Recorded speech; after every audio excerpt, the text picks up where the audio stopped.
নবী আমার তাকে বললেন, হে ব্যক্তি শুনে রাখো, যখন তুমি দেখতে পাবে একজন দাসী তার মালিককে জন্ম দিচ্ছে, জীবনের ভুল আমিন আল্লাহুম্মা আমিন। যেটা আমি বলছিলাম ভাইজান বাপজান আমার, বিশ্ব নবী বললেন আনতালিদাল আমাতু রাব্বাতাহা, যখন দেখতে পাবে দাসীরা নিজের মালিককে জন্ম দিচ্ছে। ভাইজান বাপজান আমার, আমার মা আমার বোনেরা খুব ভালো করে শুনুন, এটা আবার কেমন কথা?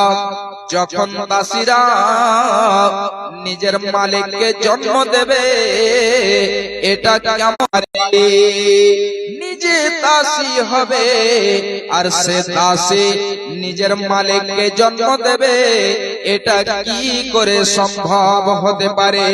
ভাইজান বাপজান আমার, এটার ব্যাখ্যা কয়েকখানা করা হয়েছে, তার মধ্যে আমি শুধু 1 থেকে 2 খানা ব্যাখ্যা করে দিচ্ছি।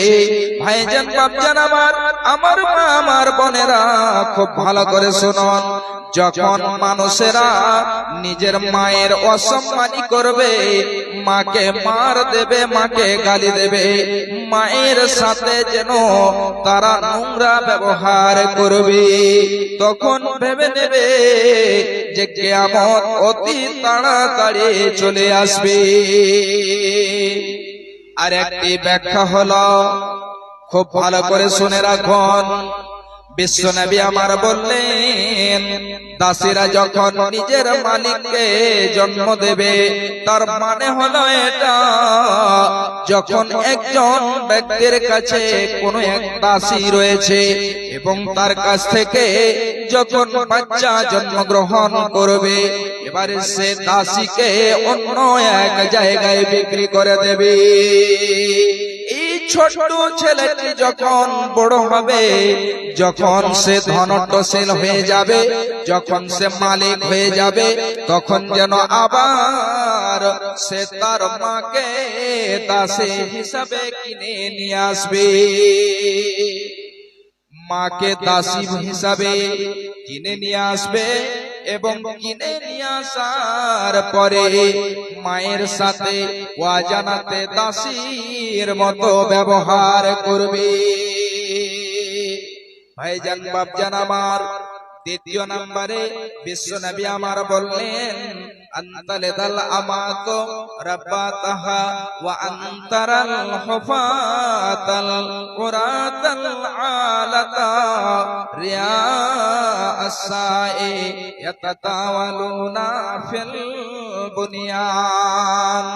যখন তুমি দেখতে পাবে যারা হলো ছাগলের রাখাল, যাদের পায়ে জুতো চপ্পল নেই, যাদের পরনে ভালো জামা নেই, কাপড় নেই, এই সমস্ত লোকেরা যখন বিশাল বড় বড় করে বিল্ডিং বানাবে, ঘর বানাবে এবং একজন অন্যজনের উপরে ফখর করবে যে আমি আব্দুর রহমান থেকে অনেক সুন্দর করে বাড়ি বানিয়েছি। বিশ্ব নবী আমার 2 খানা নিদর্শন বলে দিলেন। 1 নম্বরে বললেন, যখন দেখতে পাবে দাসীরা নিজের মালিককে জন্ম দিচ্ছে, এবং 2 নম্বরে বিশ্ব নবী আমার বললেন, যখন দেখতে পাবে যাদের পায়ে চপ্পল নেই, যাদের পরনে ভালো জামা নেই, কাপড় নেই, এবং যারা হলো ছাগলের রাখাল, এই সমস্ত লোকেরা বিশাল বড় বড় করে বিল্ডিং বানাবে, ঘর বানাবে, তখন ভেবে নেবে যে কিয়ামত অতি তাড়াতাড়ি চলে আসবে। ভাইজান বাপজান আমার, আমার মা আমার বোনেরা খুব ভালো করে শুনুন, বিশ্ব নবী আমার 2 খানা নিদর্শন বলে দিলেন। তাহলে কি এই 2 খানা নিদর্শন রয়েছে? না, অনেকগুলো নিদর্শন রয়েছে। এই কিয়ামতের নিদর্শনকে 2 ভাগে ভাগ করা হয়েছে।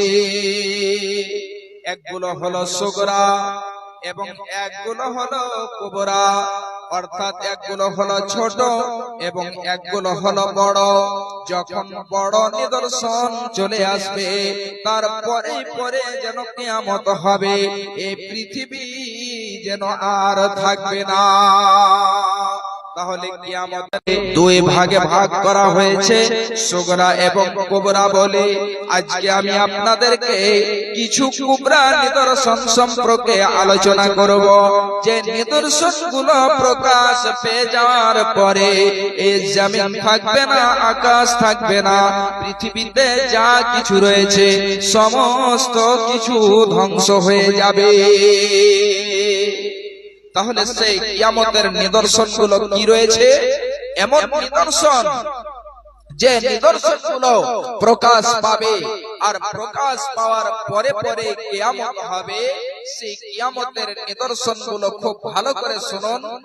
এক নম্বরে বিশ্ব নবী আমার বলছেন, লা তাকুমুস সাআতু হাত্তা ইউবআসা দাজ্জালুনা কাযাবুন। বিশ্বনবী আমার বলছেন, অতক্ষণ পর্যন্ত কিয়ামত হবে না যতক্ষণ পর্যন্ত দাজ্জাল না চলে আসবে। এই মিথ্যুক দাজ্জাল যতক্ষণ পর্যন্ত না আসবে ততক্ষণ পর্যন্ত কিয়ামত হবে না। এই দাজ্জাল এত ভয়ঙ্কর হবে, এত যেন সে কঠিন হবে। দাজ্জাল সম্পর্কে বিশ্বনবী আমার বলছেন, রাবী হচ্ছেন হযরতে হুযায়ফা বিন ইয়ামান রাদিয়াল্লাহু তাআলা আনহু। খুব ভালো করে শুনুন। হযরতে হুযায়ফা বলছেন, বিশ্ব নবী আমার বলছেন, আদ-দাজ্জালু আওয়ারুল আইনিল ইউসরা জফালুস সারে মাহু জান্নাতুন ওয়া নার। দাজ্জাল এমন হবে, দাজ্জালের বাম চোখ কানা হবে, সেই এক চোখের অন্ধ হবে এবং তার চুলগুলো ঘন ঘন হবে, টেढ़ा হবে। শুধু তাই নয়, দাজ্জালকে আপনি যে চিনতে পারবেন তার কিছুগুলো যেন নিদর্শন বলা হয়েছে, তার কিছুগুলো গুণ বলা হয়েছে, যে গুণগুলো দেখে আপনি বুঝতে পেরে নেবেন যে এটাই হলো দাজ্জাল। বিশ্বনবী আমার এক নম্বরে বললেন যে তার বাম চোখ কানা হবে, শুধু তাই নয়, তার চুলগুলো টেढ़ा হবে, ঘুংরিলে হবে। আর এই দাজ্জাল কত ভয়ঙ্কর হবে, দাজ্জাল সম্পর্কে বিশ্বনবী আমার বলছেন, মাহু জান্নাতুন ওয়া নার। ওই দাজ্জালের সাথে জান্নাত হবে এবং জাহান্নাম হবে। মানুষেরা দেখতে পাবে এটা হলো জান্নাত, কিন্তু আসলে সেটা জান্নাত নয়, ওটা হবে জাহান্নাম। এবং বিশ্বনবী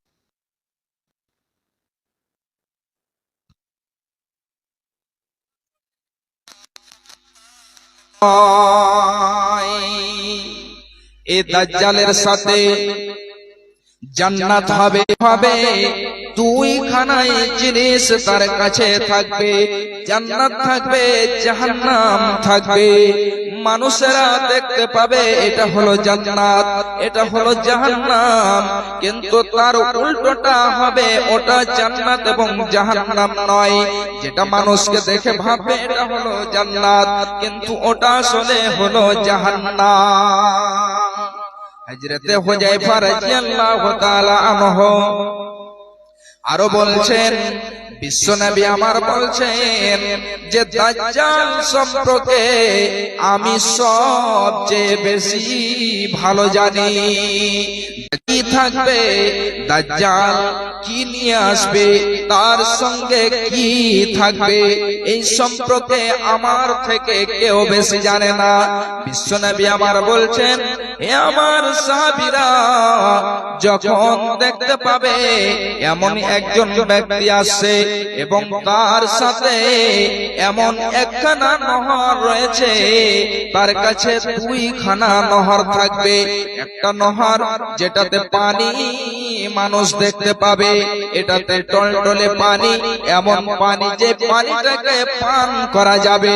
এবং একখানা এমন নহর থাকবে যে নহরটিতে আগুন দাও দাও দাও দাও করে জ্বলবে। বিশ্বনবী আমার বললেন, হে আমার সাহাবীরা, তোমরা ওই নহরটিতে ডুব দেবে, তোমরা ওই নহরটিতে ঝাঁপ দেবে যে নহরটিতে আগুন দাও দাও করে জ্বলছে। এই জন্য ওর ভেতরে সুস্বাদু মিষ্টি জল রয়েছে, এই জন্য ওর সুস্বাদু মিষ্টি পানি রয়েছে। মানুষ দেখতে পাবে এতে আগুন দাও দাও করে জ্বলছে, কিন্তু আসলে ওটা আগুনের নহর নয়, ওর ভেতরে সুস্বাদু মিষ্টি পানি রয়েছে। এই জন্য সাহাবীদেরকে বললেন যে, হে আমার সাহাবীরা, যখন তোমরা দেখতে পাবে এমন একটি নহর, যে নহরটিতে আগুন দাও দাও দাও দাও করে জ্বলছে, তোমরা ওই নহরটিতে ঝাঁপ দেবে। দাজ্জাল পৃথিবীতে আসবে, দাজ্জাল এসে মাত্র 40 দিন থাকবে। যখন দাজ্জাল প্রকাশ পাবে, দাজ্জাল প্রকাশ পাওয়ার পরে 40 দিন সে পৃথিবীতে থাকবে এবং এই 40 দিনে সারা পৃথিবী ভ্রমণ করে ফেলবে। এই 40 দিনে সারা পৃথিবী ভ্রমণ করবে, তার মধ্যে প্রথম দিন হবে 1 বছরের মতো, দ্বিতীয় দিন হবে 1 মাসের মতো এবং তৃতীয় দিন হবে 1 সপ্তাহের মতো। বাকি দিনগুলো আমাদের এই দিনের মতোই হবে। তাহলে প্রথম দিন হবে 1 বছরের মতো, দ্বিতীয় দিন হবে 1 মাসের মতো, তৃতীয় দিন হবে 1 সপ্তাহের মতো। এই দিনগুলোতে সে সারা পৃথিবী ভ্রমণ করে ফেলবে, সারা পৃথিবী যাবে। বিশ্বনবী বলছেন, কিন্তু 2খানা জায়গা এমন রয়েছে, একটি হাদিসে রয়েছে 3খানা জায়গা এমন রয়েছে যে 3খানা জায়গা সে যেতে পারবে না। 1 নম্বর জায়গা হলো মক্কা, যেখানে বাইতুল্লাহ রয়েছে, এই মক্কাতে সে প্রবেশ করতে পারবে না। দ্বিতীয় নাম্বার হলো মদিনা, প্রবেশ করতে চাইবে কিন্তু সে প্রবেশ করতে পারবে না। আর 3 নম্বরে বলা হয়েছে বাইতুল আকসা, যেখানে সে প্রবেশ করতে পারবে না। ভাইজান বাপজান আমার, যখন দাজ্জাল প্রবেশ করতে চাইবে তখন যেন ফেরেশতারা সেখানে পাহারেদারিতে লেগে রয়েছে, তরবারি নিয়ে রয়েছে। যখন সে দাজ্জাল যাওয়ার চেষ্টা করবে তখন তার মুখটাকে ঘুরিয়ে দেওয়া হবে, ওকে মক্কা এবং মদিনায় প্রবেশ করতে দেওয়া হবে না।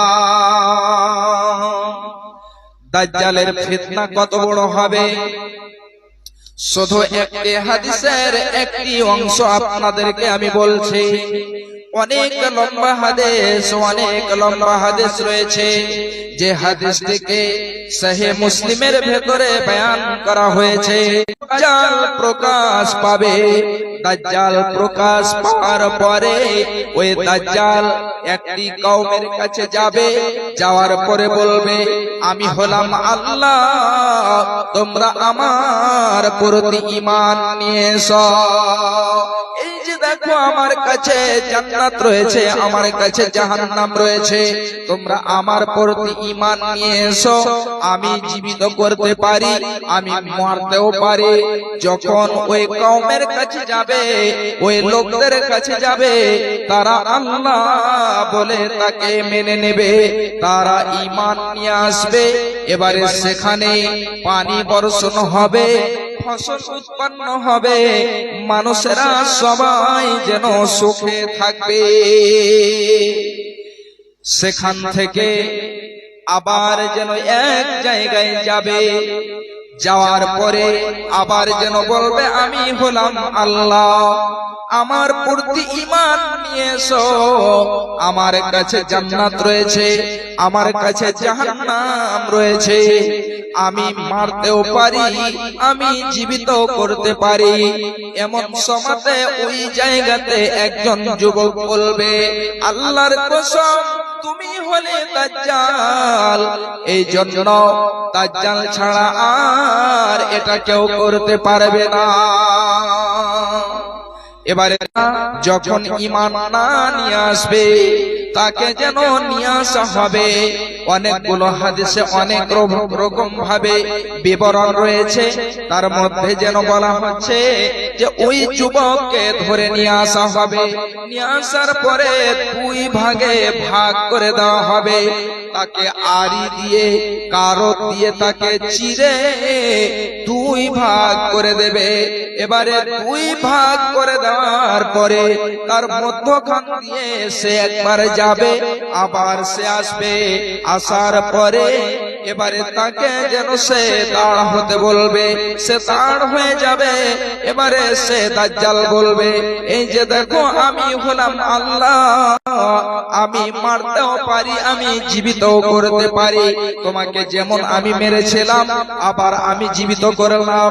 এমন সময়তে ওই যুবক বলবে, আল্লাহর কসম এটা আমার যেন আরো বিশ্বাস হয়ে গেল, আমার পাকা বিশ্বাস হয়ে গেল যে তুমি হলে দাজ্জাল, তোমার ছাড়া আর যেন এই কাজ কেউ করতে পারে না। তুমি হলে দাজ্জাল, তোমার ছাড়া আর কেউ যেন কেউ এই মতো কাজ করতে পারে না।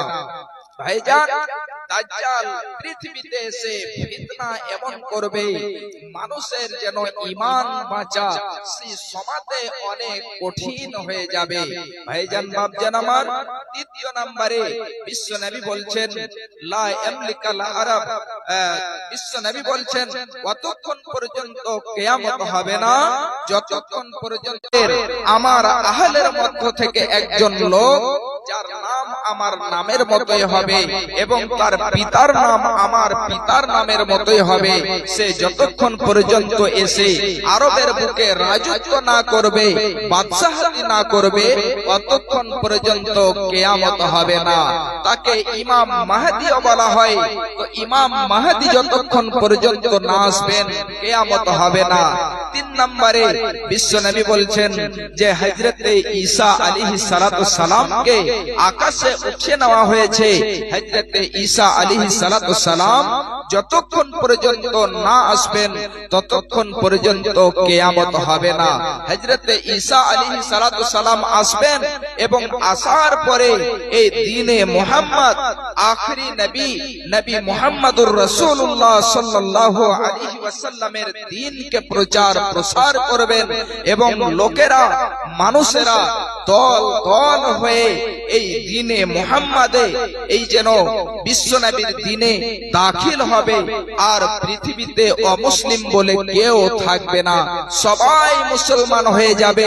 পৃথিবীতে হিংসা হাসাদ কাটমার, হিংসা হাসাদ হানাহানি রক্তপাত এই সমস্ত কিছুই হবে না, সবাইকে হযরতে ভাই ভাই করে দেবেন।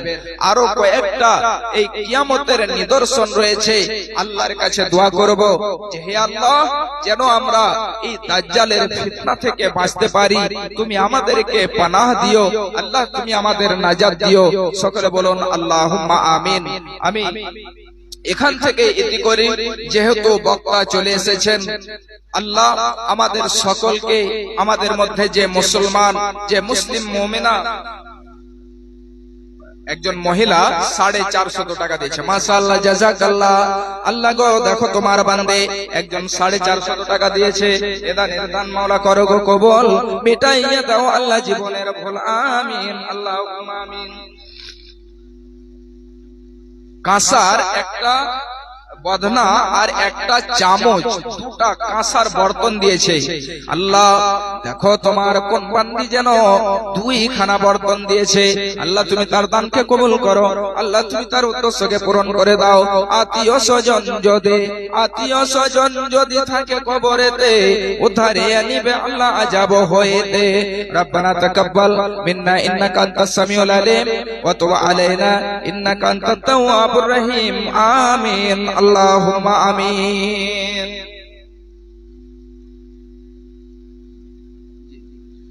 তো যাই হোক, আমি এখান থেকে এতে করলাম। আসসালামু আলাইকুম ওয়া রাহমাতুল্লাহি ওয়া বারাকাতুহু।